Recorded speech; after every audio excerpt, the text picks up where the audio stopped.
माँ पर और पिता पर कुछ पंक्तियां आपके बीच निवेदित करता हूं।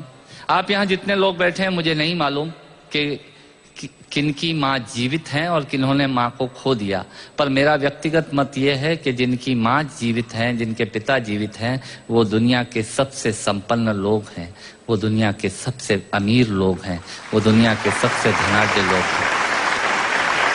1 मिनट के लिए बचपन में लौटिएगा, याद कीजिएगा जब हम बहुत छोटे थे, माँ की गोद में थे, माँ का स्तनपान करते थे, तब माँ का एक स्तन मुंह में लेकर हमने उस माँ को दूसरे स्तन पर अपने छोटे छोटे पैरों से न जाने कितनी बार मारा, पर उस माँ ने हमें दूध पिलाना बंद नहीं किया।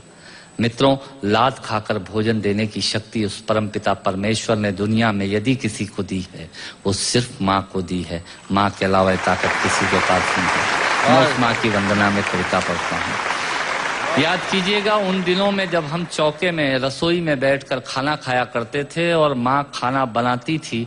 उस वक्त थाली पर बैठकर हमने जब भी इधर उधर देखा, वो माँ समझ गई और उसने नमक का डब्बा हमारी तरफ सरका दिया। हमारे बिना बोले को समझने वाली वो माँ, जब हम उसे खो देते हैं, वो माँ हमें बहुत याद आती है। वो माँ जो हमारे परीक्षा देते जाते वक्त दही की कटोरी लेकर शगुन बनकर आकर खड़ी हो जाती थी, उसे हम खो देते हैं। वो माँ हमें बहुत याद आती है। रमेश सोज की 4 पंक्तियां माननीय नेताजी यहाँ बैठे हैं, मैं पढ़ता हूँ। मुझे अच्छी लगती है कि बहुत रोते हैं लेकिन दामन हमारा नम नहीं होता, इन आंखों के बरसने का कोई मौसम नहीं होता, मैं अपने दुश्मनों के बीच भी महफूज रहता हूँ, मेरी माँ की दुआओं का खजाना कम नहीं।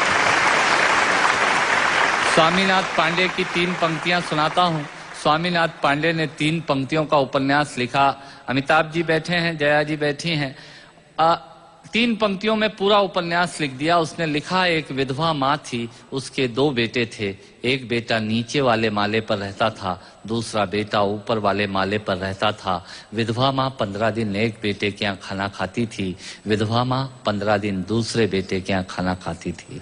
पर ये उस विधवा माँ का दुर्भाग्य था कि साल में जो महीने 31 दिनों के होते थे, उस एक दिन उस विधवा माँ को उपवास रखना पड़ता था।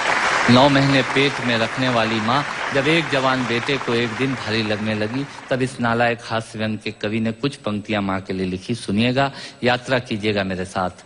माँ संवेदना है, भावना है, एहसास है। माँ संवेदना है, भावना है, एहसास है। माँ जीवन के फूलों में खुशबू का वास है। माँ रोते हुए बच्चे का खुशनुमा पलना है। माँ मरुथल में नदी या मीठा सा झरना है। माँ मरुथल में नदी या मीठा सा झरना है। माँ लोरी है, गीत है, प्यारी सी थाप है। माँ पूजा की थाली है, मंत्रों का जाप है। माँ आंखों का सिसकता हुआ किनारा है। माँ गालों पर पप्पी है, ममता की धारा है। माँ झुलसते दिनों में कोयल की बोली है। माँ मेहंदी है, कुमकुम है, सिंदूर है, रोली है। माँ कलम है, दवात है, स्याही है। माँ परमात्मा की स्वयं एक गवाही है। माँ त्याग है, तपस्या है, सेवा है। माँ फूंक से ठंडा किया हुआ कलेवा है। माँ अनुष्ठान है, साधना है, जीवन का हवन है। माँ जिंदगी के मोहल्ले में आत्मा का भवन है। माँ चूड़ी वाले हाथों के मजबूत कंधों का नाम है। माँ काशी है, काबा है और चारों धाम है। माँ चिंता है, याद है, हिचकी है। माँ बच्चे की चोट पर सिसकी है। माँ चूल्हा, धुआं, रोटी और हाथों का छाला है। माँ जिंदगी की कड़वाहट में अमृत का प्याला है। माँ पृथ्वी है, जगत है, धुरी है। माँ बिना इस सृष्टि की कल्पना अधूरी है। तो माँ की ये कथा अनादि है, ये अध्याय नहीं है, और माँ का जीवन में कोई पर्याय नहीं, और माँ का जीवन में कोई पर्याय नहीं है। तो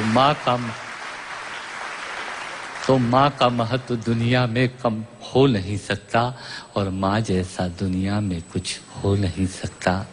माँ जैसा दुनिया में कुछ हो नहीं सकता।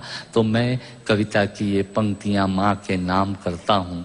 मैं दुनिया की सब माताओं को प्रणाम करता हूँ।